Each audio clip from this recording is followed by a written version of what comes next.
ओम साई राम। भगवान बाबा के पावन चरणों में कोटि प्रणाम एवं आप सबके हृदयवासी श्री भगवान के चरणों में हमारा नित्य निरंतर नमन। भगवान बाबा की दैवी उपस्थिति में आप सब साई ब्रदर्स सिस्टर्स बच्चे सप्रेम सादर साई अभिनंदन नमन। हम सच में बहुत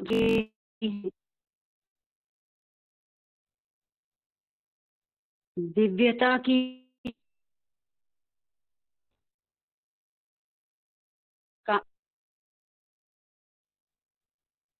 दिव्यता क्या होती है इस विषय को समझ रहे हैं। परमसत्ता परमात्मा भगवान के वैसे तो शास्त्रों में बहुत गुण रहे गए हैं, लेकिन जिनमें से 3 गुण विशिष्ट एक है वो दिव्य सत्ता ओम। वो दिव्य सत्ता ओमनीशिएंट है, वो दिव्य सत्ता ओमनी प्रेजेंट है, ओमनी पोटेंट है, अंतर्यामी है, सर्वशक्तिमान है। ये 3 गुण दिव्यता के और इसके अतिरिक्त अनेकानेक और भी गुण शास्त्र में हमें मिलते हैं, लेकिन हम 3 गुणों पर विचार करें जिसको हम दिव्य स्वरूप परम सत्ता परमात्मा स्वीकार के हम आदर भाव पूजा भाव अपना अपना सब कुछ मान रहे हैं। उनकी दिव्य लीला पढ़ते हुए हमें ये तीनों भगवत्ता के ये तीनों गुण बिल्कुल स्पष्ट हो रहे हैं। इसलिए भगवान श्री सत्य साई बाबा परम सत्ता है, परम पिता परमात्मा है, पर ब्रह्म स्वरूप है।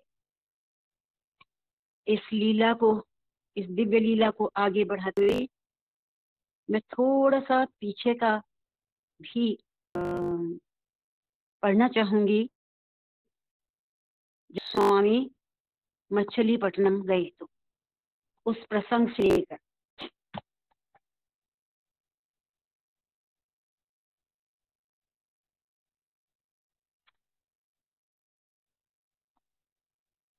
एक अन्य दिन बाबा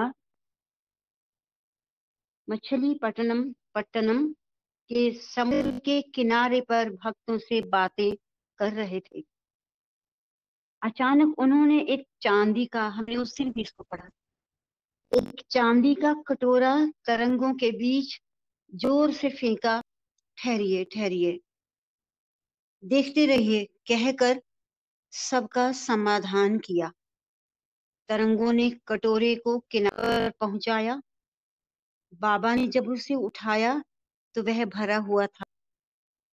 अगर ये सांसारिक दृष्टि से इस बात को हम समझते तो उस कटोरे को डूब जाना चाहिए था, लेकिन वो भरा हुआ तो के ऊपर था। क्षार जल से नहीं, उस समुद्र के खारे पानी से नहीं, वरन सुगंधित एवं विशिष्ट प्रकार के मधुर जल से, मानो सत्य साई बाबा की आज्ञा अनुसार सागर राज ने उनकी सेवा में अमृत अर्पित किया था। इस दिव्य महिमा को देखकर अमृत पान करने वाले भक्त बाबा की सेवा में ही अपना जीवन बिताने का दृढ़ संकल्प ले पुट्टपर्ती जा वहीं बस गए। कोई भी होता तो शायद ये दृश्य देखकर, ये दैवी दृश्य देखकर बस अपना जीवन उस दिव्यता के चरणों में समर्पित कर देता। जो ब्रह्मांड नायक है उसी ने ही ये समुद्र, नदियां, पहाड़ सभी कुछ बनाए, और वो रचयिता जब स्वयं अपनी बनाई हुई रचना के समीप पहुंचा है तो समुद्र ने कैसे उनका आदर किया। अमृत का भरा हुआ कटोरा तरंगों के ऊपर ऊपर समीप पहुंचा। ये है भगवान की दिव्यता का सुंदर उदाहरण। ऐसे अनेक उदाहरण जहां स्पष्ट हो जाता है कि भगवान साईं कोई साधारण नहीं, अपितु ये वही परम सत्ता है। आगे चलते हैं। इन अलौकिक घटनाओं के द्वारा बाबा अपने दिव्य तत्व का परिचय कराना चाहते हैं। ये ऊहा अनुचित है। अगर हमारी छोटी बुद्धि सोच सकती है कि स्वामी अपने दिव्य तत्व का परिचय कराना चाहते हैं, ये ऊहा का मतलब तर्क, ये तर्क अनुचित है।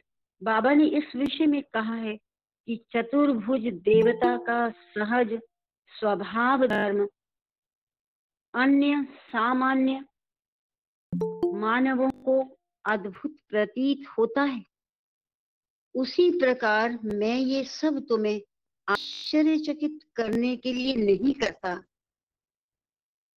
पर ये तो मेरा स्वभाव धर्म है। ये मेरे स्वभावानुसार ही मेरी चर्या है। भगवान की चर्या तर्कशास्त्र, गणित शास्त्र, विज्ञान शास्त्र एवं सभी शास्त्रों से अतीत है। अब इधर इन शब्दों की व्याख्या करने के पश्चात सर्वत्र सर्वदा इन तत्वों का प्रतिपादन किया। सुख्यात ग्रीक वैज्ञानिक एरिस्टोटल ने पहले शब्द को जो सर्वत्र है, सब जगह पर है, शब्द को फिजिक्स भौतिक शास्त्र तथा दूसरे को सर्वदा जो हमेशा है मेटाफिजिक्स कहा है।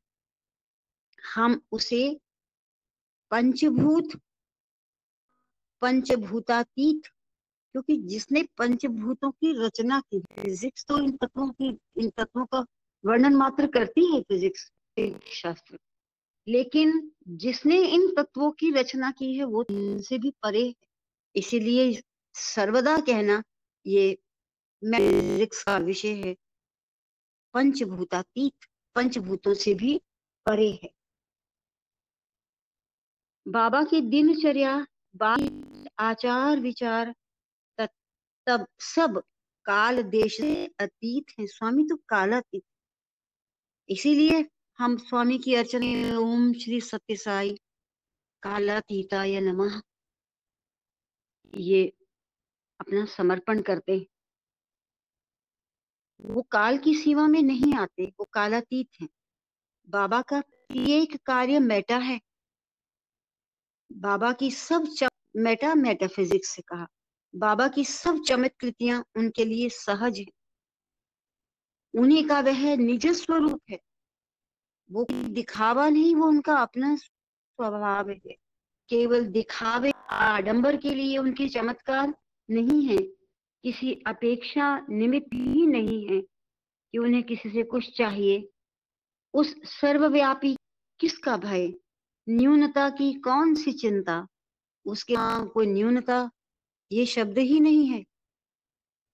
इच्छा भी करे तो किसकी, वो तो इच्छा स्वरूप ही है, वो किसकी इच्छा करे। 17 वर्ष के बालक थे, तभी से बाबा आप भक्त को हाथ पकड़कर मीठी मधुर वाणी से चेतावनी देकर, सुयोग्य अनुमति देकर, उनके दोषों को निर्मूल कर, मंद मंद मुस्कान से समझाकर, कभी कभी गरज कर दुर्बलों की सुरक्षा करते हुए सन्मार्ग पर लाते थे। अपने कुल, अपने देश का गौरव बढ़ाने के लिए उन भक्तों को उचित शिक्षा का लाभ वे देते थे।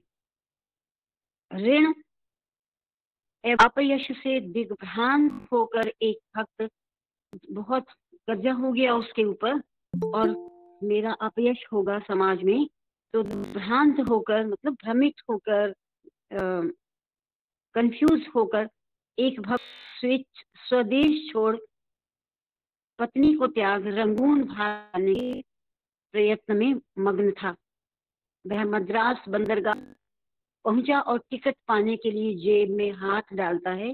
पता नहीं कैसे बटुआ ही अदृश्य। हताश होकर बेचारा घर लौटा, देखता है बाबा का लिखा पत्र मेज पर पड़ा है। कायर, जब मैं हूं तो भयभीत क्यों होते हो? अपना उत्तरदायित्व निभाए बिना जान चुरा कर भागो। चलो गांव वापस लौटो। घर में परिताप करती हुए अपनी सहधर्मिणी को सांत्वना दो। तुम दोनों साथ में पुटपर्ती आओ। यह है स्वामी का कालातीत स्वरूप है, सब जानते हैं। यही आदेश था बाबा। मेरे घर का पता कैसे जानते हैं? उस सर्वज्ञ के लिए क्या छिपा?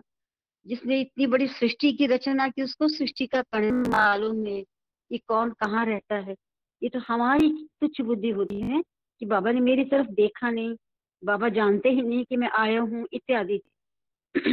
कैसी है उसकी अपार करुणा, कैसी है उसकी अपार करुणा, सर्वज्ञ शक्ति।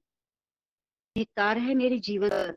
भगवान का त्याग कर मैं कैसे जीवित रह सकता हूँ? वायु के बिना कैसी सांस? कहते हुए उडुमल उडुमलया पेटे, इसी जगह का नाम है उडुमलया पेटे का दुकानदार वापस लौटा। वह पत्र आज भी उसने जतन से संभाल रखा है। जब इस पुस्तक की रचना हुई होगी तो बाबा के स्पर्श से पीतल सोना जाता है, कांच का टुकड़ा माणिक्य बनता है, कलमश क्षीण कर कांति बढ़ाकर दानव मानव बन जाता है। सब पाप उसके क्षीण हो जाते हैं। मानव मानव भी हो सकता है। यही है बाबा की अद्भुत रहस्य विद्या। 10 लोगों से संभाषण करते समय बाबा का ध्येय उनके अंतःकरण की शिक्षा का ही होता था। बाह्य व्यवहार नहीं, अपितु भावना ही श्रेष्ठ है। बाबा कहते, ये सब केवल शो दिखावा है। ऐसी आलोचना भी कभी कभी करते। पुस्तकों का कितना भी अध्ययन क्यों न हो, पर जब तक मस्तिष्क में कुछ नहीं गया तब तक निष्प्रयोजन, व्यर्थ है। तुम्हारे पढ़ने तुम्हें कितने अंश तक सुधारा है, उसे तुम आचरण में लाते हो या नहीं, ये सब प्रश्न करते। स्वनिंदा नहीं करनी चाहिए, अपनी भी निंदा करते। हम अभागे, ऐसे शब्द स्वामी ने कहा, स्वनिंदा नहीं करनी चाहिए। भय से निष्क्रिय होकर ही बैठना चाहिए। अपने अंतर्यामी भगवत चैतन्य का स्मरण करना ही यथेष्ट है। मनः शांति हो जाएगी, साहस बढ़ेगा, स्वप्न सत्य में परिवर्तित हो, जीवन सरल बनेगा। यही है बाबा का उपदेश। बाबा के अपार ज्ञान, अतुल शक्ति तथा अति करुणा से अवगत भक्त सदा के लिए उनके अनुयायी बन उनके उपदेशानुसार अपने जीवन को धर्म मार्ग की ओर प्रवृत्त करते हैं। यही है स्वामी की दिव्यता, जिस दिव्यता से आम इंसान भी दिव्य पथ का अनुगामी हो जाता है। यह है स्वामी की दैवी प्रेरणा। उस करुणामूर्ति की व्याख्या करते समय बेंगलोर की एक घटना याद आई है। ये पीछे भी इसका वर्णन आ चुका। कैंटोनमेंट इन्फेंट्री मार्ग पर स्थित एक बंगले में उस दिन बाबा पधारे। उस कोठी के मुख्य द्वार के सामने सड़क के किनारे पर एक गरीब मोची बैठा हुआ था। राहगीरों की चप्पल आदि की मरम्मत करते हुए वह भक्तों की चहल पहल देख रहा था। फूल आदि लेकर नए वस्त्रों से सुसज्जित भक्तगण आपस में चर्चा कर रहे थे। मैं बाबा को नमस्कार करके आया हूँ, मुझे विभूति दी। बाबा ने मेरी ओर देखा, मुझे बुलाकर मुझसे बोले। इस प्रकार सब अपने अपने अनुभव सुना रहे थे। उस मोची के मन में भी अंदर जाकर बाबा के दर्शन करने की इच्छा हुई। उठकर मुख्य द्वार पार कर उस कोठी की देहरी के पास से ही नम्रतापूर्वक डरते हुए भीतर की ओर झांक देखा। वाह, कैसा मनोहर दृश्य था। पुष्पमाला पुष्पमाला माला अलंकृत साक्षात बालकृष्ण ही उस कुर्सी पर विराजमान दिखाई दिए उस मोची को। किंतु ये क्या? बाबा उठकर उसकी ओर आए, उससे बात भी की और कोठी के सामने स्थित गुलाब के पेड़ से तोड़ कर लाया हुआ पुष्प उन्होंने उससे ले लिया। क्यों भाई, तुमको क्या चाहिए? तमिल भाषा में प्रश्न पूछा। मोची को कुछ सूझा ही नहीं। उसने सोचा भी नहीं था कि बाबा उनके पास आकर उससे प्रश्न करेंगे। फिर भी उत्तर देने का साहस बाबा ने ही उसे प्रदान किया होगा।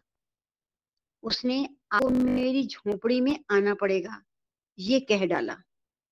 बाबा ने उसके कंधे पर हाथ रखकर प्रेम से उसकी पीठ थपथपाई। अवश्य आऊंगा, कह अपने स्थान पर लौट कुर्सी पर बैठ गए। मोची की आंखें सजल हो उठी। अपने साहस पर वह स्वयं आश्चर्यचकित हुआ। किंतु मेरे यहाँ बाबा कैसे पधारेंगे? मुझदी की झोपड़ी बाबा को कौन दिखाएगा? ये सब कैसे होगा? उसकी पूजा, उनकी पूजा कहाँ और किस समय और कहाँ उनकी प्रतीक्षा करूं?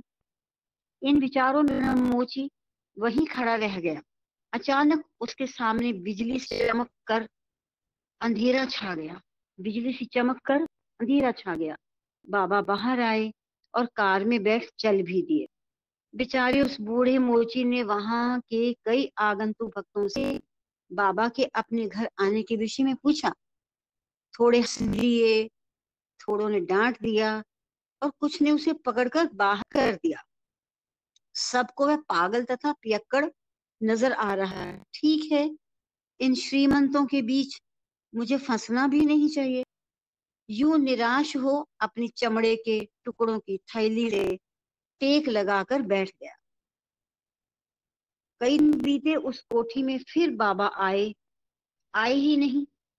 उनके दर्शन भाग्य की रेखा अपने हाथ में नहीं है। उसने सोचा होगा। ऐसा निश्चित रूप से समझ मोची वो शांत हो गया। तब एक दिन भरी दोपहर में लगभग 2 बजे एक बड़ी कार भोंपू बजाती उसके सामने खड़ी हुई। मोची थर थर कांपने लगा। पुलिस के आईजी साहब ही अपने को पकड़ने स्वयं आए होंगे, अथवा म्यूनिसिपल कॉर्पोरेशन कमिश्नर ही अपने पर केस जारी करने आए होंगे। सोचकर वह बड़बड़ा घबराया। किंतु कार में बाबा हंसते हंसते उन्हें उसकी पीठ थपथपाकर कहा, आओ गाड़ी में चढ़ जाओ, घर चलें। उस मोची को अपनी ओर खींच उसकी पोटली के साथ, वो जो चमड़े की पोटली थी, स्वामी के पास आकर सब कांचन सोना बन जाता है, तो पोटली के साथ ही बाबा ने उसे कार में बैठा लिया। बूढ़े ने मुंह खोलने की चेष्टा की, किंतु उसके मुख से शब्द ही निकले। भगवान की संकल्पना के आगे सब चुप हो जाते हैं। पता नहीं कैसे, पता नहीं कैसे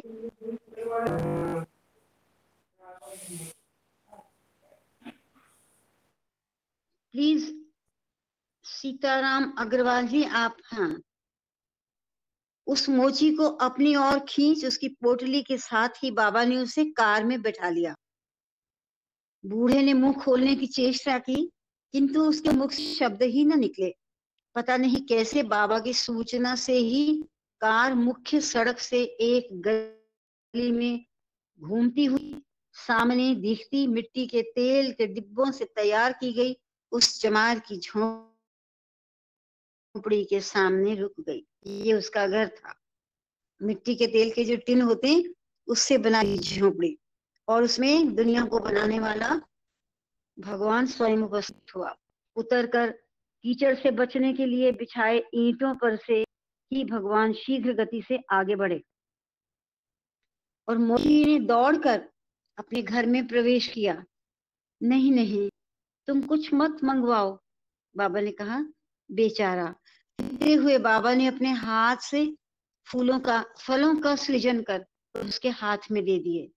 विभूति का सृजन कर उसे और उसके बाल के मस्तक पर लगाकर आशीर्वाद दिया। ये सपना तो नहीं है। मोची सोचता ही था कि बाबा कार के पास वापस आ गए। मोची उनके समीप पहुंचा। बाबा दया से उसके सिर पर हाथ रखकर अभय दान कर चले गए।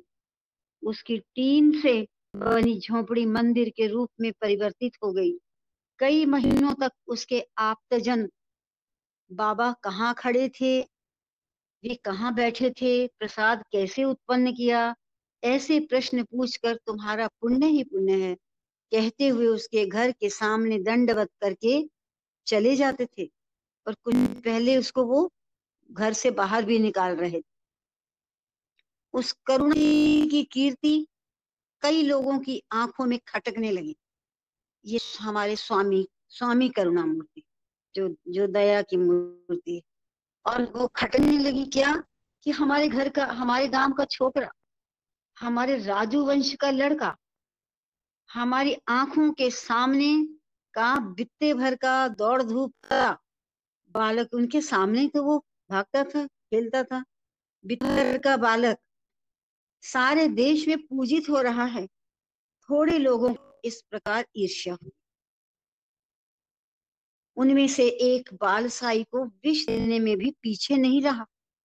बाबा ने उस घटना का वर्णन किया है, किंतु इस घटना के विषय में मेरी शक्ति की परीक्षा करने के लिए उन्होंने इस प्रकार किया।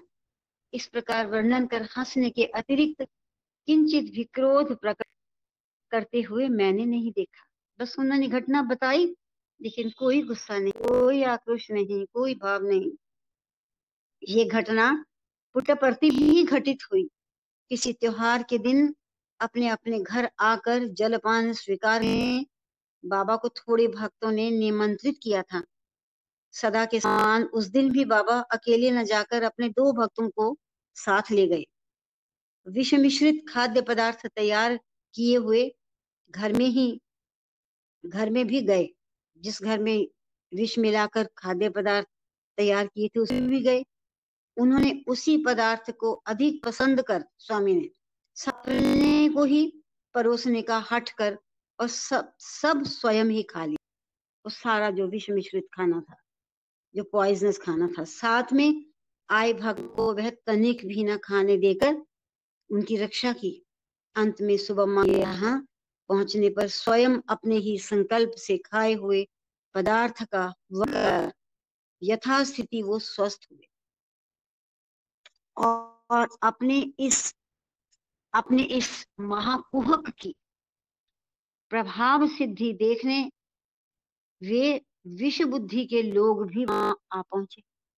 उस महाकुहक की जो महापाप उन्होंने किया था उसका कैसा प्रभाव है, उसकी प्रभाव सिद्धि देखने वे विष बुद्धि के लोग भी वहां आ पहुंचे।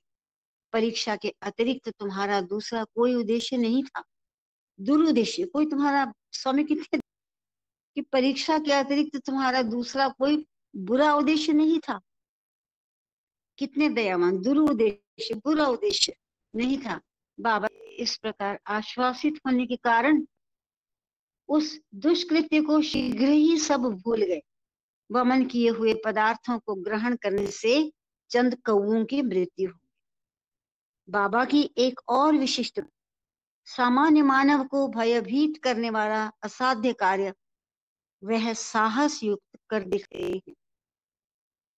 इस प्रदर्शन से वे अपनी दिव्य शक्ति का प्रमाण देते हैं। आगे दिव्य हस्त इस अध्याय में वर्णित सांप के डसने की घटना, जिस उस दिन सोना नहीं चाहिए। सोने, हाँ ऐसे मान्यताएं हैं हमारे समाज में कि सोने से विष और भी बढ़ जाएगा कहकर बड़ों ने जब डांटा तो बाबा आराम से सो गए।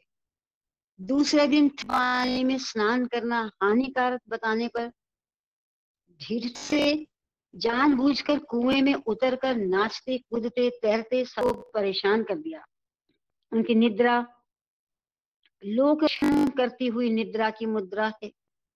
ये अन्य नहीं जान सके। सामान्य मानव अपने आरोग्य पालन के लिए जिस विधि निषेध को मानता है, बाबा के दिव्य शरीर के लिए वे आवश्यक नहीं। ये सब के मन में कैसे स्पष्ट हो सकता है? इसीलिए भगवान ऐसी लीला करते हैं। जब कभी बाबा इस प्रकार की मनमानी करते, तब कर्णम सुबम्मा पंच प्राण भी थर थर कांपते। सुबम्मा सदा बाबा की सेवा शुश्रूषा में निरत रहती एवं बाबा के सद दर्शनार्थ सुंदर दर्शनों के लिए, सार्थक दर्शनों के आगंतुक भक्तों के सत्कार में भी मग्न रहती थी। के बच्चे नहीं थे।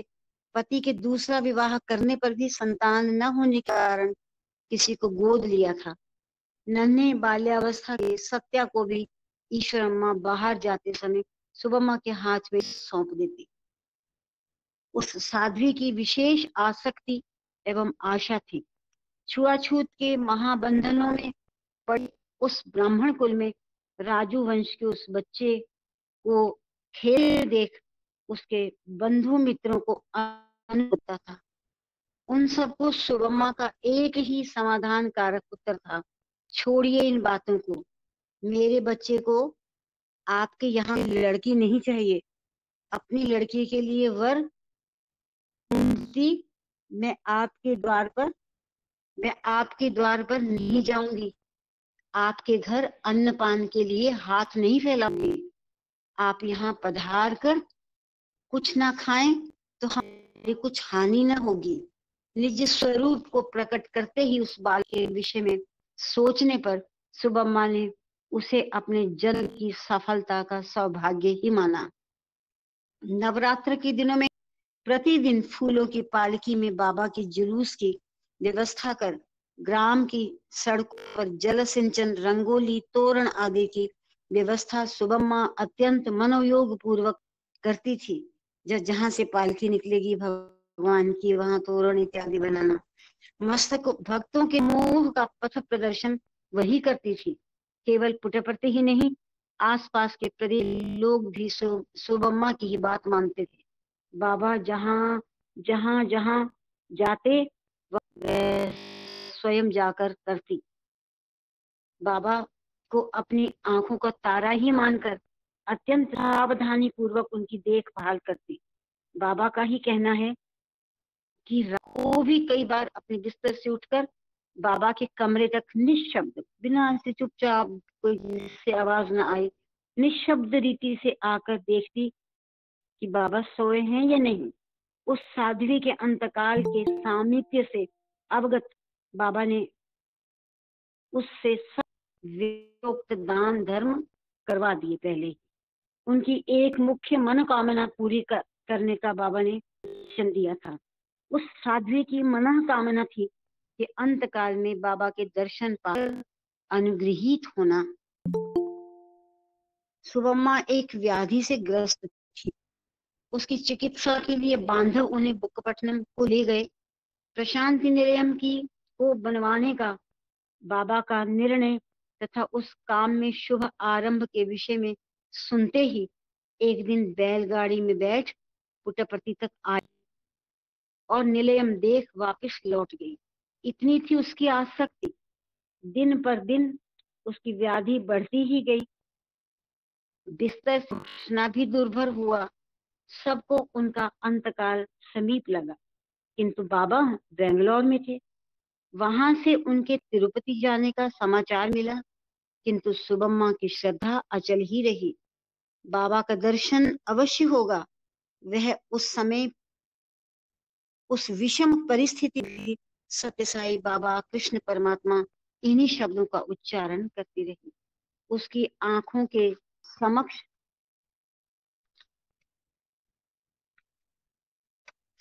उसकी आंखों के समक्ष साकार हो। वहां पर बाबा का नाम है था। उसके पलंग के चारों ओर बांधों के अनेक श्रम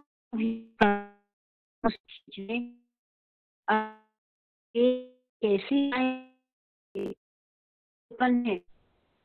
इस प्रकार की निराशाजनक बातें सुनकर भी उसके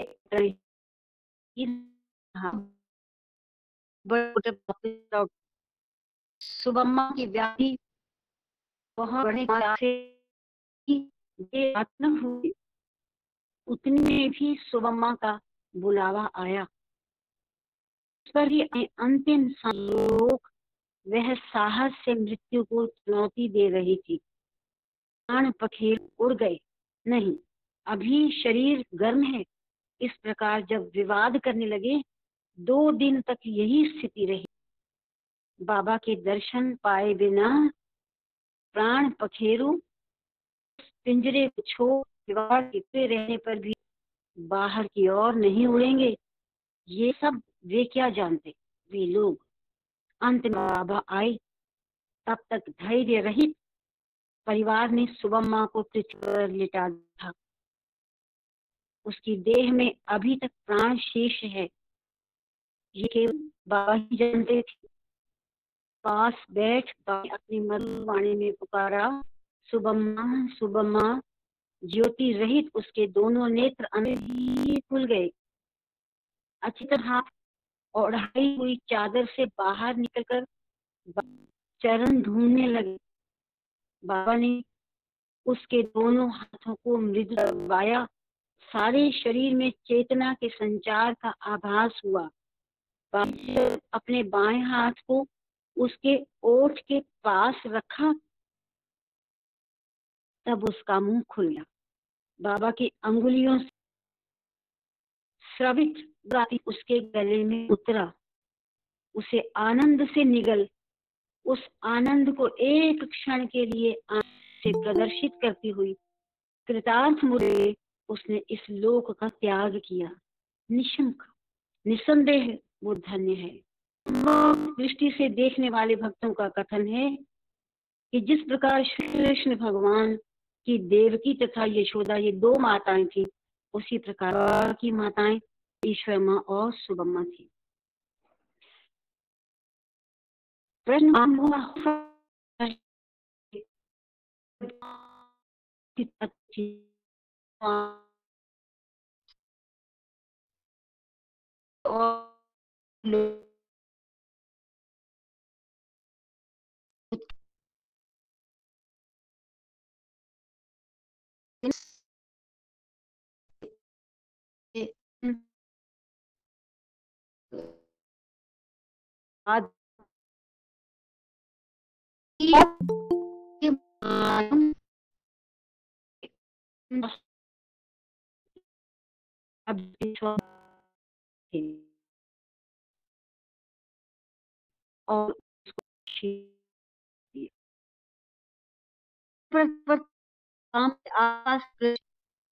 मुस्लिम जनता में एक फैल गया। अनेक प्रकार की व्याधि, कष्ट, हानि, रोग से वो पीड़ित थे। बड़े बूढ़ों के भय की भी सीमा नहीं। उन्हें विश्वास होने लगा कि परंपरागत मुहर्रम की प्रथा होने से ही ये सब विपदाएं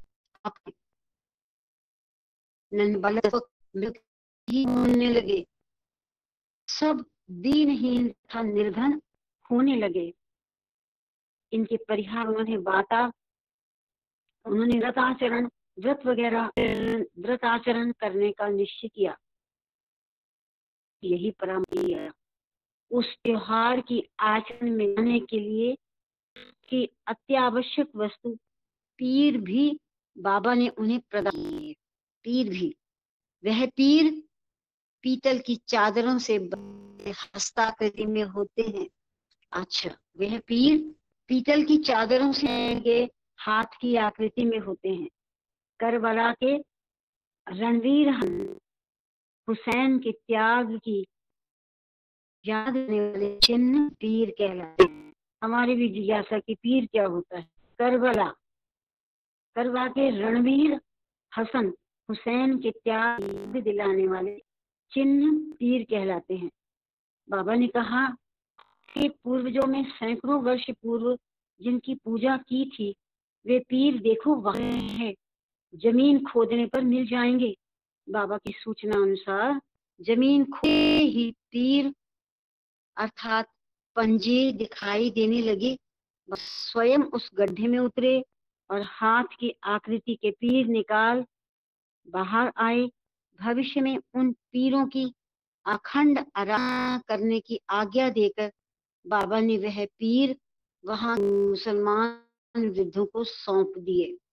उन पीर के चिन्हों त्योहार के पश्चात मंदिर में ही सुरक्षित रखने की उन मुस्लिम धर्म के लोगों में एक प्रथा सी बन गई। मुहर्रम आते ही वे सब मंदिर में आकर उन सब वस्तुओं को अत्यंत श्रद्धा पूर्वक ले जाते थे। एक बार मैंने स्वयं देखा, मुसलमान पीरों को लेकर नदी किनारे जा रहे थे। तब एक मुसलमान अत्यंत आवेश में आकर नदी तीर पर ना जाकर कुछ विस्मृति में ही नाचता और मगाता हुआ सीधा मंदिर के बाहर खड़े बाबा के पास आया और तब बाबा ने उसकी ओर मुड़कर आदेश दिया, जाओ नदी में स्नान करो, तुम्हारा त्योहार ठीक चलेगा। वह शांत हुआ और दोनों के साथ नदी की ओर चल पड़ा। भगवान के प्रति आवेश से थकी उसकी देह शांत हो गई। दूर से अनेक भक्त पुटपटी आने लगे। इस के सर्वज्ञत्व, सर्व अंतर्यामित्व उन्होंने आगंतुकों को आकर्षित किया। दिव्यता ने स्वयं ही लोगों को आकृष्ट किया अपनी ओर आने के लिए। इन भक्तों ने अन्यों को भी बुलंद किया। इस तरह बड़ी संख्या में यात्रा उदाहरण उडुमलयपेटे से भक्त एक समूह आया। इन क्रमशः नमस्कार करते हुए सम्मान की, किंतु बाबा ने एक की मांगा, बाबा तुम क्यों आए? मैं इच्छा नहीं थी। ग्रह पर क्यों आए? सुई चकित हो नहाने पर बाबा का चरण सेवक हो गया। मद्रास एक अन्य महाशय पुटपटी पधारे थे। मुझे वे मदुरा में एक बार मिले थे। तब उन्होंने मुझे ये बात बताई थी कि वह एक बार अपनी छोटी बहन को लेकर वेलूर के अस्पताल गए। वहां के निपुण डॉक्टरों ने परीक्षा कर केवल शल्य उसके प्राण बचने संभव बताए। इनसे पहले बालिका बेंगलोर में बाबा के दर्शन पा चुकी। उनके आशीर्वाद के बिना डॉक्टरों के हाथ में अपने प्राण सौंप देना बालिका को स्वीकार न था। स्त्री जाति का वही झंकार है। जब देखो तब कोई ना कोई हठ। इस प्रकार बहन को डांटते थे महाशय, और डांटते वे महाशय बाबा के पास पुटपटी पहुंचे। तुरंत ही लौटने की सूचित करते हुए भगवान के चित्र से प्रार्थना की, किंतु बाबा तो सरस कथा प्रवचन में ही निरत रहकर किंचित उत्तर ना देते उस महाशय को अपने मंदिर में ही 7-8 दिनों तक ठहराए रखा। बहन अभी तक बची है या नहीं, उसकी शल्य चिकित्सा मेरी अनुपस्थिति ही मेरे लौटने के समय की सीमा पार हो जाने के कारण उन डॉक्टरों कर दी होगी। बहन ने क्या सोचा होगा। इन विचार तरंगों में डूबकर अत्यंत व्याकुल हो गया। अचानक एक दिन प्रातः उसको समीप बुलाकर बाबा ने कहा, जाओ अब तुरंत ही जाओ, ये विभूति उसे दे, ऑपरेशन का विचार छोड़ दो। इस प्रकार बहन से कहना। वेलूर जाने पर सब डॉक्टर मिलकर मनमानी टीका करने लगे। शल्य द्वारा अति ऑपरेशन, शल्य क्रिया द्वारा अति भयानक रोग से बहन को बचाने का उत्तरदायित्व स्वीकार करने वाला पुरुष कहता है, कोई एक महात्मा है, कोई गुरु है, अब आप देरी कर दी। इस प्रकार उन्हें डांट पड़ी। ऑपरेशन का विचार छोड़ दो।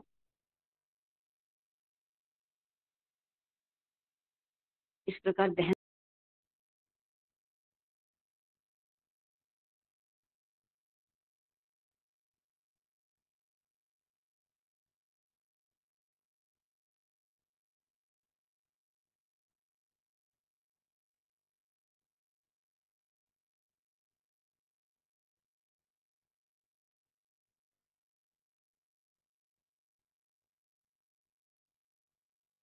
और कितनी अवगति को प्राप्त हुई, यह उसको गलत रास्ते में ले जा भीषण किया। आश ने पर ही उन्हें विश्वास नहीं हुआ। क्या ये संभव है? तो उन्होंने दांतों तले उंगलियां दबाई। उस रोग के कोई नहीं, शल्य क्रिया ही नहीं, औषध भी अनावश्यक है। शल्य क्रिया तो दूर की बात है, दवाई भी नहीं चाहिए। इस प्रकार हर एक अपने प्रथम बार बाबा से मिलने के कारण और विचार बाबा के भक्त बने, इसका वर्णन करे और उनका संग्रह कर, तो निश्चय ही वह एक महत्वपूर्ण ग्रंथ हो सकता। अनगिनत स्वामी के भक्तों के साथ ऐसे अनुभव, ये अपने आप में एक विशाल भागवत पुराण हो सकता है। उस पुस्तक में श्रीमती साकम्मा का कथन अग्रस्थान पाएगा, इसमें कोई संदेह नहीं। दिवंगता साकम्मा कुर्ग प्रदेश के सुप्रसिद्ध कॉफी प्लांटर थी। परोपकार वृत्ति से युक्त वह देवी उसके दान धर्म की वृत्ति को देखकर मैसूर के महाराजा ने उसको धर्म की गौरवपूर्ण पदवी प्रदान की थी। इस विषय को हम इस कारण नहीं लिख रहे हैं कि वह श्रीमंत थी। बाबा की दृष्टि में अमीर और गरीब में कोई भेदभाव नहीं है। कि कृपा दृष्टि चांदनी के समान जीवन से श्रांत लोगों को है। उनका अनुग्रह विशाल मन का तेज सूर्य किरण समान है। साकम्मा ने अपने बाबा से मिलने की घटना का इस प्रकार वर्णन किया है। एक दिन प्रातःकाल 9 बजे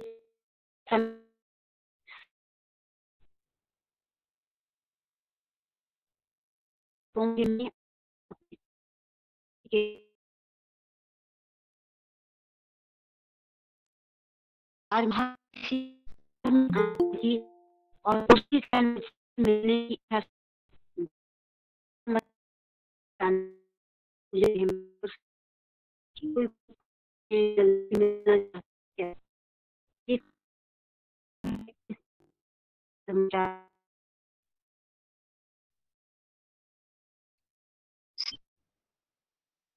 सामने वाले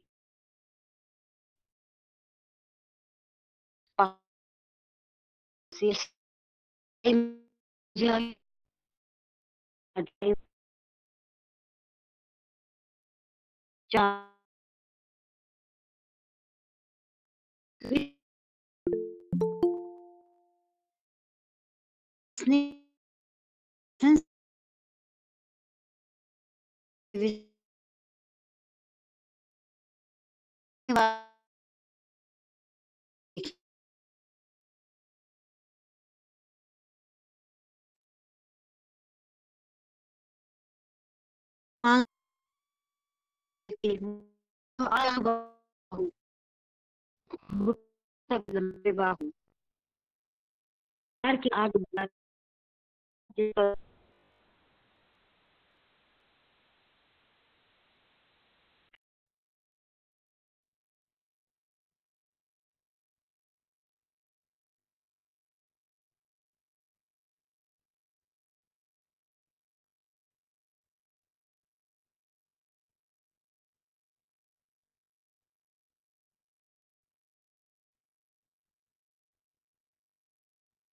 वही पेड़ से तोड़ कर लाए हुए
Sairam, no voice. Sairam please, voice please. Sairam आप कर गए शायद। और किसी के पास अगर है जनक बहन स्टार्ट करते हैं अगर है।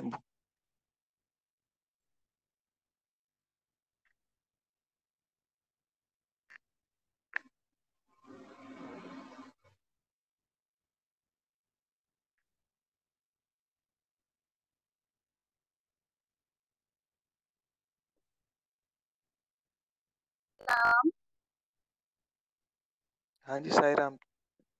103 पेज है, बीच में थोड़ा गैप हो गया ना। हाँ शायद तो आवाज डिस्टर्ब आ रही थी।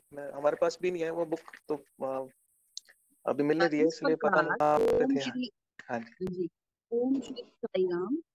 हाँ जी हर एक अपने प्रथम बार बाबा से मिलने के कारण और वे किस प्रकार ने इसका वर्णन करें और उनका संग्रह कर छपवाएं तो निश्चय ही वह एक महत्वपूर्ण ग्रंथ हो सकता है। इस पुस्तक में श्रीमती का कथन अग्रस्थान पाएगा, इसमें कोई संदेह नहीं है। दिवंगता साकम्मा पूर्व प्रदेश की प्रसिद्ध कॉफी प्लांटर, परोपकार नीति से युक्त वह देवी अत्यंत धनी थी। उसके दान धर्म की रुचि को देखकर मैसूर के महारानी ने उसको धर्मपरायणी की गौरवपूर्ण पदवी प्रदान की थी। बाबा की दृष्टि में और गरीब में कोई भेदभाव नहीं है। उनकी रूपा दृष्टि चांदनी के समान जीवन से शांत लोगों को शांति पहुंचाती है। संग्रह विशक्त मन का सूर्य किरण के समान है। फातिमा ने अपनी बाबा से मिलने की घटना का इस प्रकार है। एक दिन प्रातःकाल 9 बजे के समय पेट में अपनी कोठी के गृह में पूजा करते समय बाहर किसी के कार में आने की और मिलने की इच्छा से गड़बड़ मचाने का एक नौकर ने पूजा गृह गड़बड़ मचा रहे हैं तो बड़बड़ाती कुछ गुस्से से ही मैं उठी और सामने के द्वार की ओर चल पड़ी। वो पुरानी कार इस पहाड़ी और जंगल को पार कर कैसे आई, मुझे बहुत आश्चर्य हुआ। केवल एक बालक चारों ओर उड़ती हुई केश राशि लगभग वर्ष से भी कम आयु का लड़का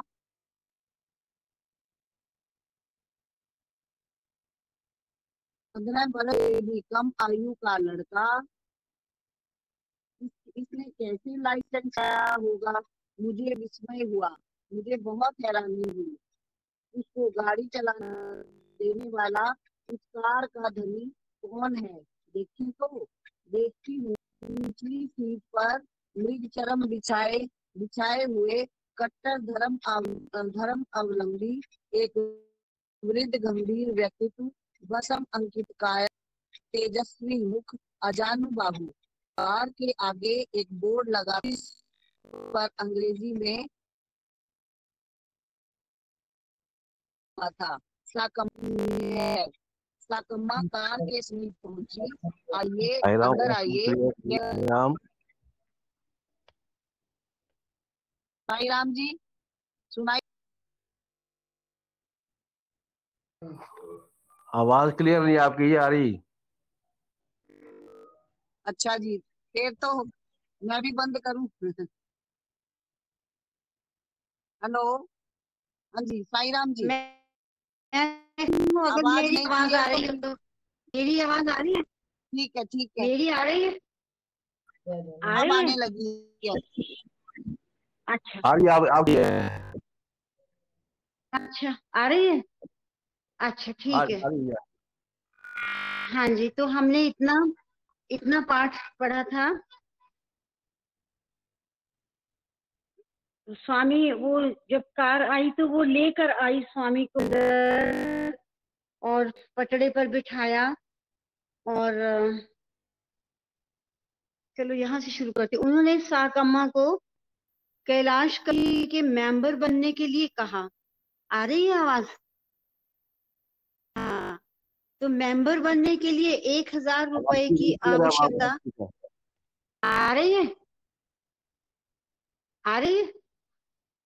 हाँ जी, आ रही है। अच्छा ठीक है।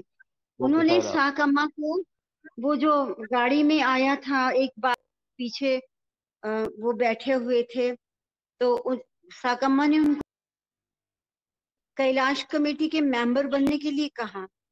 तो मेंबर बनने के लिए 1000 रुपए की आवश्यकता सूचित की। सहर्ष अपनी सम्मति दी।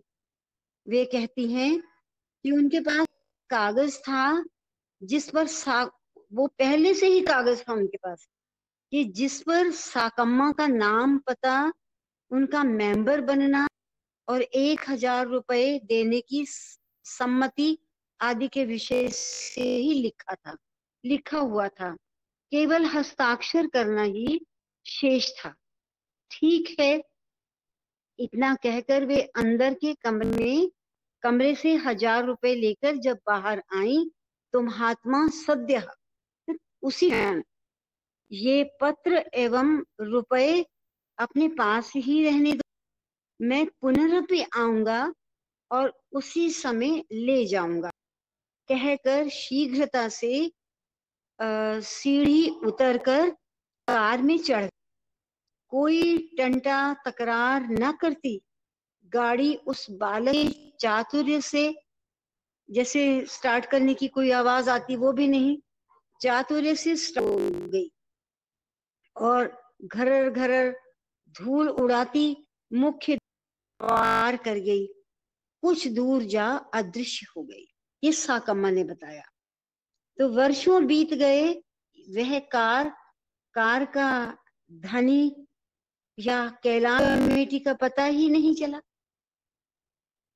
और बेंगलोर में एक मित्र के घर में साकम्मा ने बाबा को जब प्रथम बार देखा तो ओह, उस समय उस कैलाश कमेटी की कार चलाता हुआ बालक यही तो। ये संभावना मन में क्षण भर के लिए चमक कर विलीन हो गई और दूसरे ही क्षण अपने सामने दिखती मूर्ति वह महातेजस्वी विभूतिधारी वृद्ध योगी ही है। वो जो पीछे बैठे थे, ये सब बाबा की रचना। विभूतिधारी वृद्ध योगी है, वृद्ध योगी ही है, यूं लगा। स्वामी उसी बच्चे के रूप में साकम्मा ऐसा भी स्वरूप के दर्शन हुए। उसके मनोद्वेग को देख बाबा उसके समीप आए तो क्या कहते, हाँ 1000 रुपए बाकी हैं, 1000 रुपए बाकी हैं आपके पास। ये धन कितने वर्षों से बाकी पड़ा है, यूं कहा। तब साकम्मा ने दिव्यत्व पहचान कर नमस्कार किया और उस दिन से वे उसकी भक्त। कहते हैं बाबा ने उस दिन उस सोमवार पेटे में घटित सब बातें गुलाब के फूलों की छोड़ने वाली वहां जो वहां इकट्ठे हुए थे जन समूह। तो कहते हैं कि बाबा ने उस दिन सोमवार पेटे में नाम है में घटित सब बातें गुलाब के फूलों की भी ना छोड़ने वाली, क्योंकि वो वहीं से तोड़े थे, वहीं चढ़ाए थे उसके घर में कितने साल पहले। तो गुलाब के फूलों की भी ना छोड़ने वाली वहां उसे जन समूह को बताई। तो एक समय बाबा ठीक दीपावली के दूसरे दिन मैसूर राजवंश में किसी से निमंत्रित होकर मैसूर गए। दीपावली के दूसरे दिन वहां निश्चेतन होकर पुट्टपर्ती में भक्तों को नागराज देने की घटना अत्यंत ही चित्त को आकृष्ट करने वाली है। पुट्टपर्ती में जितनी कालावधि, काल समय तक, काल सीमा सर्प का दर्शन होता रहा, मैसूर में बाबा देह को छोड़कर निश्चेत हुए बैठे रहे। यही है इस घटना की विचित्रता। फिर पढ़ती हूं मैं। एक समय बाबा ठीक दीपावली के दूसरे दिन मैसूर राजवंश में किसी से निमंत्रित होकर मैसूर गए। दीपावली के दूसरे दिन बाबा के वहां निश्चेतन होकर पुट्टपर्ती में भक्तों को नागराज के रूप में दर्शन देने की घटना अत्यंत ही चित्ताकर्षक है, चित्त को आकर्षित करने वाली है। पुट्टपर्ती में जितनी कालावधि तक दर्शन होता रहा, मैसूर में बाबा देह को छोड़कर निश्चेत हुए बैठे रहे। यही है इस घटना की विचित्रता। मंदिर में ताला लगा होने के कारण, ताला लगने के कारण उसकी सीढ़ी पर ही बाबा के चित्र को रखकर उसके दोनों ओर दीपक जलाकर भक्त भजन कर रहे थे। कहते हैं बाबा ने उन भक्तों को आश्वासन दिया कि मेरे मैसूर जाने पर भी तुम लोग यही मेरे दर्शन पाओगे। तो एक दिन प्रातः काल 8 बजे उस चित्र को घेरे एक नागराज अचानक ही दिखाई दिए। शिरडी साई चरित्र में भी ऐसी संघटनाओं की व्याख्या मिलती है। आज भी कोयम्बटूर साई मंदिर एक नाग के आविर्भाव एवं अंतर्ध्यान से नाग साई मंदिर में परिवर्तित हुआ है। संभवतः वाचकों को ज्ञात होगा, प्रातः काल के उस पूजा आरती आदि किसी से भी वह सर्प नहीं हटा। ग्रामवासी दौड़े हुए आकर हल्दी कुमकुम आदि से अर्चना करने लगे। पुरोहित जी मंत्र घोष करने लगे, नारियल फोड़े गए, कर्पूर से आरती की गई। एक महिला को नारियल के टुकड़ों का प्रसाद देने पर मेरे पूजा के लिए लाया गया। नारियल तो बड़ा था कहकर उस पवित्र समय में भी उसने झगड़ा शुरू कर दिया। आपके दूसरा टुकड़ा भूल से आ गया होगा कहकर क्षमा मांगने, उसका क्रोध शांत नहीं हुआ। उसका ये अनुचित व्यवहार कर नागराज उसकी ओर अपना फन घुमा जोर से फुफकारने लगे। महिला भयभीत होकर सिर पैर रखकर भाग गई। दोपहर 2 बजे नागराज अदृश्य हुए। उसी समय इधर बाबा सचेत होकर उठ बैठे। ओम साई राम। भगवान की लीला का को हम शब्दों से कुछ वर्णन नहीं कह सकते, बस हरि अनंत, हरि कथा अनंता, इतना ही कह सकते हैं। ओम साई राम। समस्त लोकाः सुखिनो भवन्तु, लोकाः सुखिनो भवन्तु, समस्त लोकाः सुखिनो भवन्तु। ओम शांति शांति शांति। जय बोलो भगवान श्री सत्य साई बाबा जी की जय।